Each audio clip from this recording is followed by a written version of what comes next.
We're going to go out there and we're going to make sure that there's consequences for the way that they're behaving, and that we're going to prosecute them.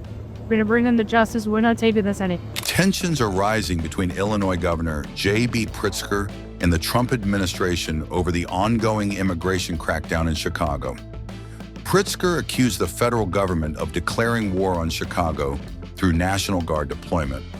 He called the move an invasion and labeled recent immigration raids as acts of thuggery. Homeland Security fired back, calling Pritzker's statements false and politically motivated. DHS said that federal officers are targeting violent offenders, not peaceful citizens or protesters.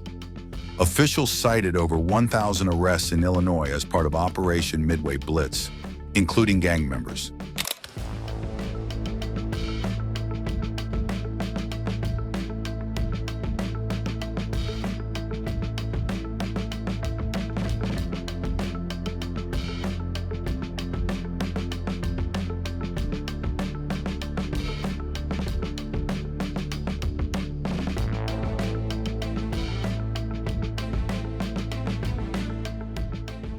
Pritzker claimed federal agents detained U.S. citizens and zip-tied children during South Shore raids. The DHS denied those claims, stating that the story originated from a fake TikTok post and is completely untrue. The agency also defended an ICE shooting in Franklin Park, calling it an act of self-defense. Governor Pritzker continues to push a federal lawsuit to block troop deployment in Chicago. He accused President Trump of using law enforcement as a weapon against political opponents. DHS insists that it is upholding the Constitution and protecting federal property from violent attacks. Both sides are standing firm as legal battles and political tensions escalate across Illinois. The dispute highlights a deep divide over immigration enforcement and federal power in U.S. cities. Earlier today, the state of Illinois filed a lawsuit challenging Donald Trump's unlawful and unwarranted plans to deploy armed military troops to Chicago. There is no invasion here. There is no insurrection here. And local and state law enforcement are on the job and managing what they need to. Without my permission and against my vigorous objections, the president has federalized 300 Illinois National Guard military troops and hundreds of National Guard members from Texas, and he has ordered them to activate for duty in Illinois. I have called upon Governor Abbott to immediately withdraw his support for this decision and refuse to allow Texas National Guard members to be used in this way. Let me be clear. Donald Trump is using our service members as political props and as pawns in his illegal effort to militarize our nation's cities. I want to thank Attorney General Kwame Raoul and his staff, along with my General Counsel Ann Spillane and our excellent Governor's Office legal team, for working tirelessly for weeks now to prepare federal lawsuits in anticipation of this unconstitutional invasion of Illinois by the federal government. For weeks now, Donald Trump, Kristi Noem, and Gregory Bovino have brought their militarized CBP and ICE agents to the streets of Chicago to cause violence and chaos in this city. They need to stop inciting our city's residents. Since the beginning of this invasion, families have been snatched up off the streets or removed from their homes, zip-tied and detained for hours, including especially U.S. citizens and legal residents of our state.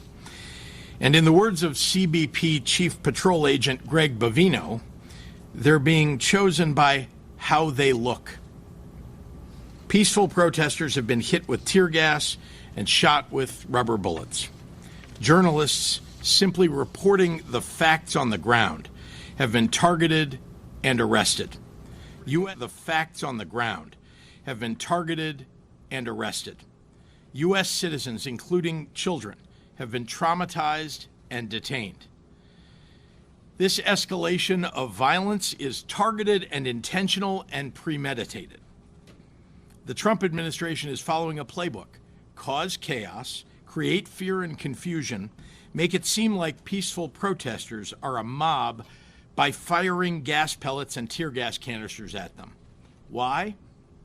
To create the pretext for invoking the Insurrection Act so that he can send military troops to our city. He wants to justify and normalize the presence of armed soldiers under his direct command. I want to take you through the steps that he's taken to follow the playbook and show how it is playing out real time here in Illinois. When I first heard reports of Trump's plan to send armed military troops into our streets, more than 100 elected officials, business leaders, clergy, law enforcement, educators, and community organizations gathered on August 25th to send an unequivocal message to Donald Trump. We don't want troops on the streets of Chicago. There was never an insurrection or an invasion on the ground that justified the deployment of the military to our American city. We stood out there on a beautiful day at River Point Park to make that point. Donald Trump's deranged depiction of Chicago as a hellhole, a war zone, and the worst and most dangerous city in the world was just complete BS. He clearly has decided to declare war on a great American city that has the lowest homicide rate in 60 years, in a state that has record employment and near record tourism. And he's done it for some unspoken reason.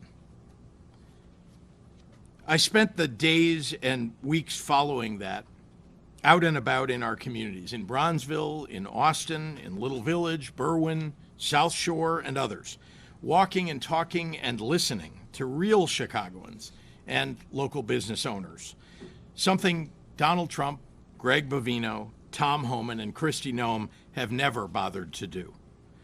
No insurrections, no invasions. The folks in the neighborhoods do not want armed troops marching in their streets. When it comes to public safety, they want civilian law enforcement when they need them, and jobs, and after-school programs for kids in the neighborhoods. They do not want Donald Trump to occupy their communities. Then the Trump invasion began. Since ICE and CBP announced their operations on September 8th, our people have been subjected to violence, intimidation, and harassment.